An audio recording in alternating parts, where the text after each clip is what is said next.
حضرت امام حسین تشریف لائے، بچوں سمیت آئے۔ حور بن یزید ایک شخص تھا، حور بن یزید، حور بن یزید نام یاد رکھنا۔ حور بن یزید ایک مختصر سا لشکر لے کے اس نے امام حسین کو ایک جگہ پہ روکا، پھر دوسری جگہ پہ روکا، بالآخر تیسری جگہ پہ روکا تو امام حسین نے فرمایا جگہ کون سی ہے؟ کہا حضور کرب و بلا۔ فرمایا بس یہی خیمے لگا دو، یہی۔ حضرت سیدہ زینب نے پوچھا امام حسین سے کہ سارے زمانے نے روکا ہے، ٹھیک ہے آپ حق پہ ہیں، یہ بھی سب نے کہا ہے آپ حق پہ ہیں، پر روکا بھی سب نے، آپ روکے کیوں نہیں؟ تو ابن کثیر اور ابن اسیر لکھتے ہیں کہ امام حسین رو پڑے، کہنے لگے بہن میں رک جاتا پر میں نے رات کو نانا مصطفیٰ کو خواب میں دیکھا ہے۔ تو حضور نے فرمایا حسین اگر آج یہ رواج پڑ گیا نا یزید جیسے لوگوں کا تو قیامت تک پڑا رہے گا، پھر لوگ کہیں گے کوئی نکلا نہیں تھا تو ہمیں بھی نکلنا، پھر لوگ ظالموں کے سامنے گردنیں جھکانے کے عادی ہو جائے۔ میں کہتا رہتا ہوں، کہہ رہا ہوں، کربلا کی جنگ کفر اسلام کی جنگ نہیں، کفر اسلام کی جنگ نہیں کربلا کی، کیونکہ یزید تو بڑا پکا نمازی تھا، خطبہ دیتا تھا وہ تو۔ جب امام حسین رضی اللہ تعالیٰ عنہ نے کربلا کے میدان میں جمعے کا دن تھا تو یزید کے سامنے کو بات کرنی شروع کی، عمر بن سعد کے سامنے، تو عمر بن سعد کہنے لگا حسین زیادہ باتیں نہ کر، ہمارا جمعہ لیٹ ہو رہا ہے، جنگ کے لیے تیار ہو، فٹافٹ آ، اہل بیت نبوت کو قتل کریں گے اور قتل کے بعد پھر نماز پڑھیں گے اور پھر کہیں گے اللہم صلی علی محمد وعلی آل محمد، اسی نماز میں پھر درود بھی پڑھیں گے۔ یہ کیسا مرتبہ ہے، کیسا انداز ہے، دوستی قاتل سے بھی مقتول سے یارانہ بھی۔ حور بن یزید امام حسین سے کہنے لگا مجھے حکم ہے آپ کو روکنے کا، آپ آگے نہیں جا سکتے۔ امام صاحب نے فرمایا وجہ؟ زمین اللہ کی ہے۔ اس نے کہا آپ بیعت نہیں کر رہے، یزید کی حالات آپ کے حق میں درست نہیں ہیں، آپ نہیں جائیں گے۔ امام روک گئے۔ ظہر کی نماز کا وقت ہوا تو حضرت علی اکبر امام حسین کے بڑے صاحبزادے انہوں نے اذان ظہر پڑھی تو حور بن یزید کے لشکر نے امام حسین کے پیچھے نماز ادا کی۔ کہا بھئی تم مقابلے میں آئے ہو، نماز پیچھے پڑھتے ہو؟ کہا حضور مقابلہ تو تلواروں سے کر رہے ہیں پر ہمارا دل تو مانتا ہے نا کہ مصطفیٰ کا نواسہ بڑی شان والا ہے۔ حور بن یزید نے 3 نمازیں لشکر سمیت امام حسین کے پیچھے پڑھی ہیں، 3 نمازیں، ظہر اثر اور مغرب۔ پھر امام حسین کے سامنے شرائط پیش کی کہ آپ کو یہاں گھیر لیا گیا ہے، یہاں آپ بیعت کریں گے، یہاں آپ جنگ کریں گے، 2 ہی باتیں۔ امام حسین نے فرمایا نہیں بھائی بیعت تو میں نہیں کرتا، اس کے علاوہ تم جو کہتے ہو میں کرنے کو تیار ہوں۔ اس نے خط لکھا، عبید اللہ ابن زیاد کو ایک بندہ دوڑایا پیچھے، کوفے چند میل پہ کوفہ تھا، کہا وہ نہیں مان رہے، کیا کرنا ہے؟ تو حسین ابن علی ہے، میں زیادہ دیر انہیں روک بھی نہیں سکتا۔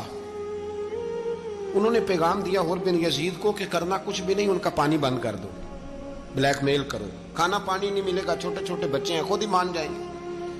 حضرت امام علی مقام کے بارے میں حور کے پاس جب یہ پیغام آیا تو حور کہنے لگا میری طبیعت نہیں مانتی حسین پر پانی بند کروں، دل نہیں مانتا۔ جب یہ لفظ کہے نا دوبارہ تو پھر عبید اللہ ابن زیاد نے عمر بن سعد کو 10,000 آدمی دے کے بھیجا، کہا حور بن یزید لچک دکھا رہا ہے حسین کے حق میں۔ ایک رے کا علاقہ تھا، بڑی وہاں فصل ہوتی تھی، لوگ کوشش کرتے تھے وہاں کا گورنر بننے کی، کوشش کرتے تھے۔ تو عبید اللہ ابن زیاد کہنے لگا تمہیں رے کی گورنری ملے گی، سب سے سرسبز و شاداب علاقہ، تمہیں وہاں کا گورنر بنایا جائے گا اگر حسین کے خلاف لڑو گے۔ یہ اتنی زبردست ہوتی ہیں گورنریاں کہ گورنریوں کے لیے لوگ نسل رسول کے خلاف بھی نکل آتے ہیں، یہ اتنی تگڑی ہوتی ہیں، اتنی جلدی وفاداریاں بدلتی ہیں۔ امام حسین کو روک لیا گیا، عمر بن سعد نے روک لیا۔ 1 محرم کو امام آئے، 7 محرم تا روکا گیا، 7 محرم کو پانی بند کر دیا۔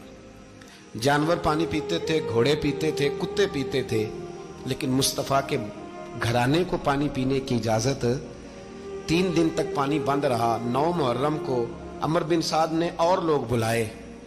شمر ایک بڑا سخت آدمی تھا، سنگ دل بدبخت، جس نے حضرت علی اصغر کے گلے پر تیر مارا تھا، وہ اور لشکر لے کے آیا۔ رات کو کہنے لگا امام حسین رضی اللہ تعالیٰ عنہ سے کہ بس بڑا ہو گیا، یہ 9-10 محرم کی درمیانی رات، یا آپ جنگ کریں گے یا آپ بیعت کریں گے، 2 ہی باتیں۔ امام حسین اندر گئے، سیدہ زینب سے مشورہ کیا، باہر آئے، فرمایا بات وہی ہے جو پہلے دن والی ہے۔ او بھائی بچے ساتھ ہو،